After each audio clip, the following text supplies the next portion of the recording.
en el día tercero, cuando Dios, hermanos, en el versículo 9, dice, dijo también Dios, esta es la separación de la tierra de las aguas. Júntense las aguas que están debajo de los cielos en un lugar y descúbrase lo seco. Y fue así. Las aguas que estaban ya sobre la tierra, entonces Dios da la palabra y entonces dice que ahora se descubra lo seco. Amén. Entonces, es interesante esta parte porque la tierra primigenia no es, hermanos, como nosotros hoy la conocemos, ¿sí? No es como nosotros hoy la conocemos. Más o menos aquí está una imagen de la tierra primigenia, ¿sí? Esa tierra primigenia. ¿Qué es lo que vemos ahí? Bueno, primero, saber que cuando Dios creó o separó las aguas de la tierra, se puede decir que había solamente un continente.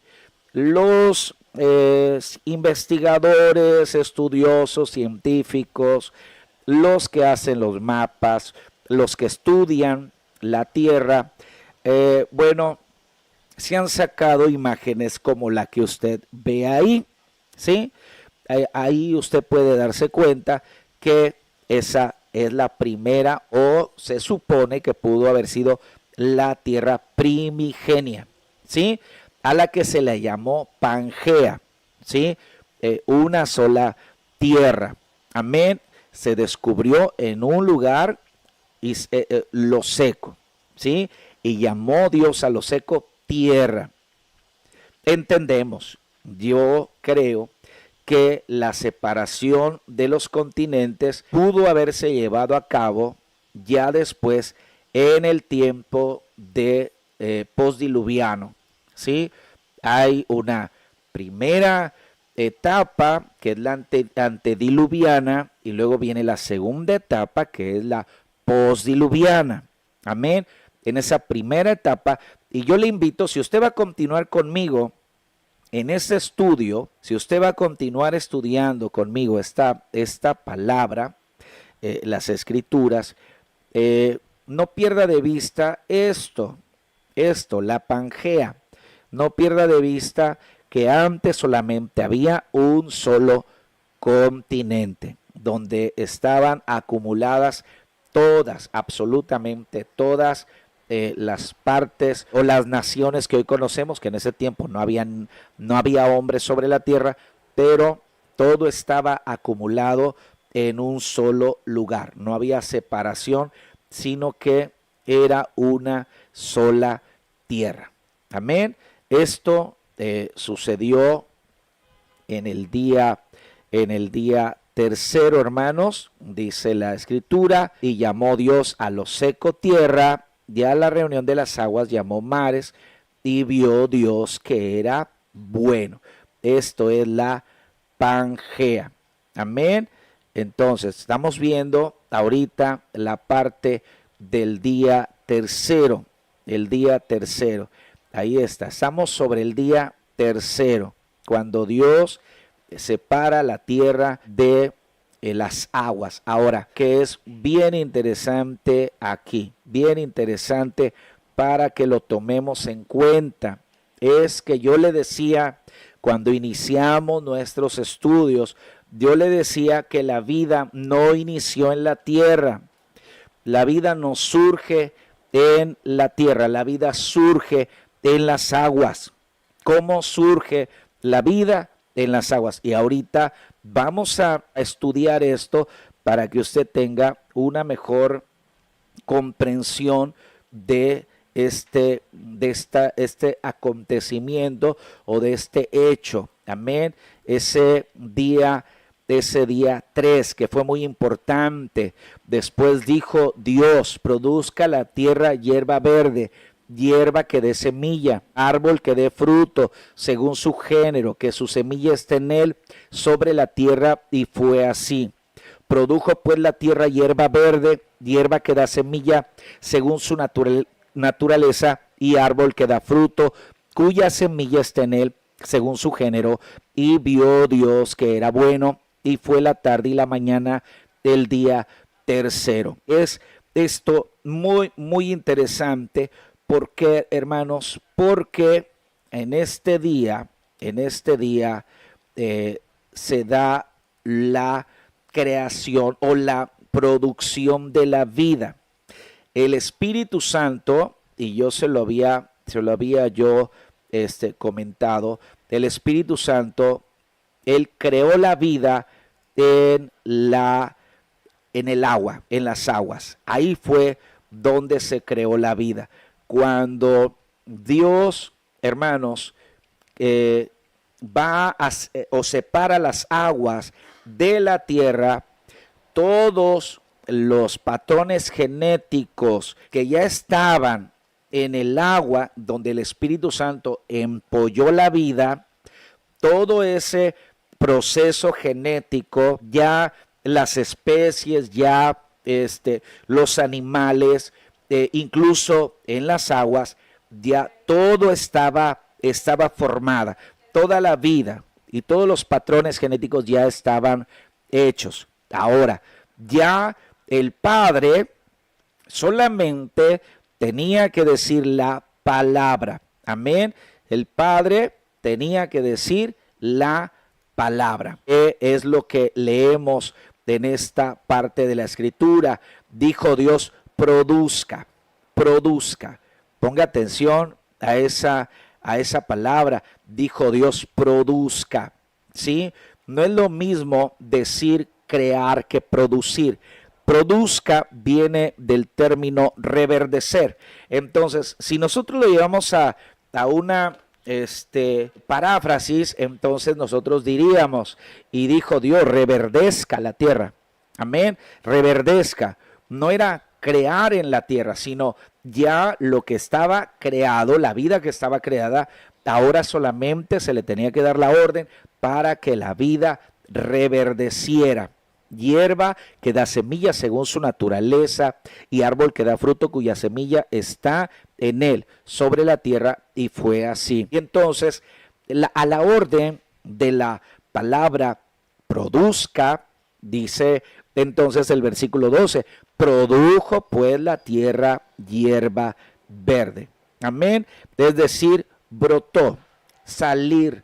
Eso es realmente lo que está diciendo el término yatzá. Yatzá es sobresalir, es crecer, es florecer, vamos, es salir de algo que está dentro, y entonces brota, entonces sale. Esto es para que entendamos lo que es la obra de la creación. Amén.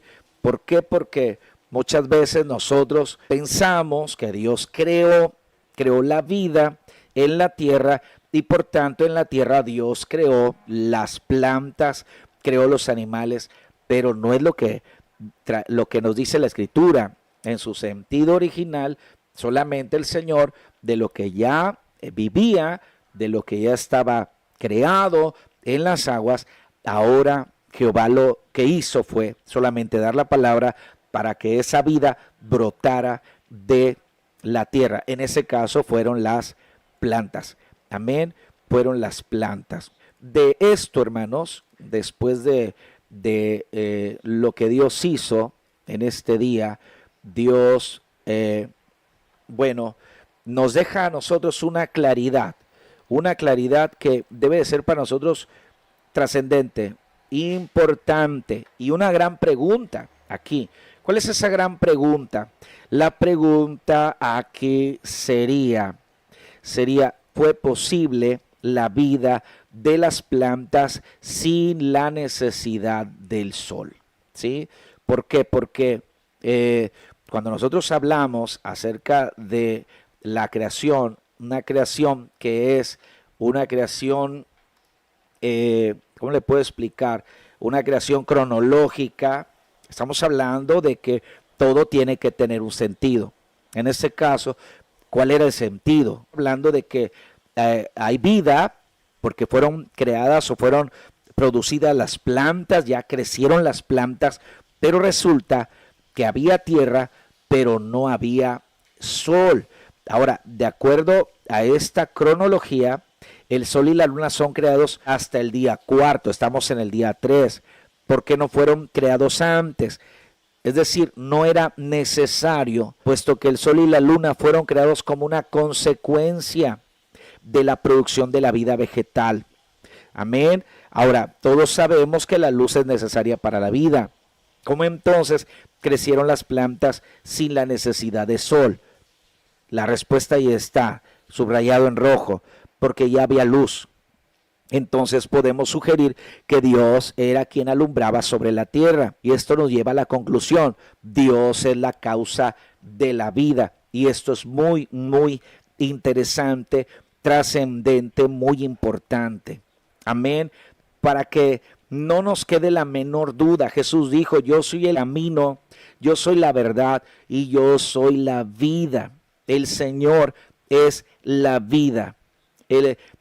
Yo soy la resurrección y la vida. En Él estaba la vida y la vida era la luz de los hombres. Cuando hablamos acerca nosotros de la vida, en la vida de las plantas, la vida de los animales, la vida del hombre, porque lo primero que Dios creó, perdón, lo primero a lo que Dios le dijo que produjera fue a las plantas. Ahí comenzó ya la manifestación de la vida. Las cosas visibles fueron hechas de las cosas que no se ven. Pero nos queda claro de dónde procede, quién es la causa, y al final la causa es Dios. Por eso el Salmo 24:1 dice, de Jehová es la tierra y su plenitud, el mundo y los que en él habitan. Amén. Esto habla de la propiedad de Dios en todas las cosas. Él es la luz, Él es el creador, Él es el dador de la vida, Él lo es todo, hermanos. Él es el Dios absoluto, por eso Él dice, fuera de mí no hay Dios, fuera de mí no hay quien salve. Yo no conozco a nadie. Dios es único, Dios es único. Amén. Entonces, esto es para que usted y yo lo tomemos en cuenta. Y por favor, no pierda los datos de los que estamos hablando, porque los datos son muy importantes. Cuando vayamos cruzando ya la parte del diluvio, tal vez tratemos otra vez el tema, esto de la Pangea. ¿Por qué? Porque hay un antes y un después. ¿Por qué llegamos al diluvio?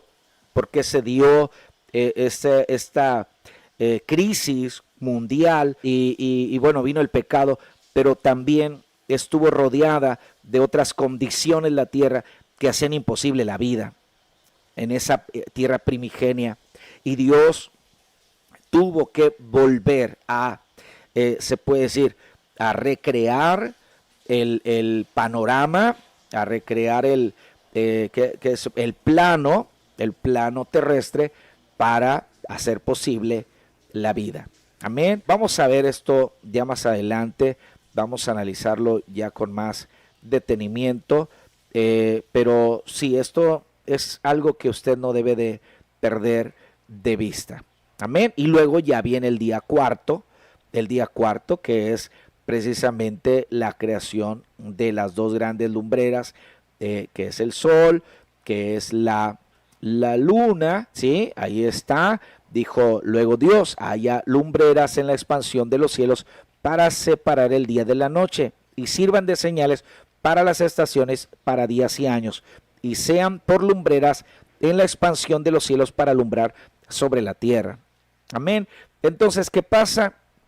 Que a partir de que Dios establece el sol y la luna, es como la vida de las plantas va a ir generando los ciclos de los frutos, los ciclos de las estaciones, verano, primavera, otoño, invierno, y el sol y la luna, ahí es donde van jugando un papel muy importante, pero no precisamente son la fuente de la vida.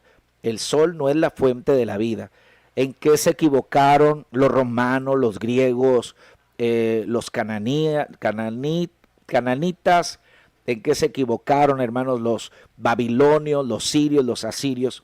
Ellos se equivocaron en que le dieron o le otorgaron a los planetas, al sol, a la luna, les otorgaron autoridad, les otorgaron pleitesía, les rindieron culto, como si de ellos procediera la vida, como si de ellos procediera el alimento. Y cuando vamos a la escritura a nosotros nos enseña que todas las cosas proceden de Dios. No hay nada que no proceda de Dios. Todo procede de Dios. Esto es algo que tú y yo no tenemos que olvidarnos. Por eso dice el Señor que tenemos que ser nosotros como las plantitas, como las aves, que aprendamos a depender de Él.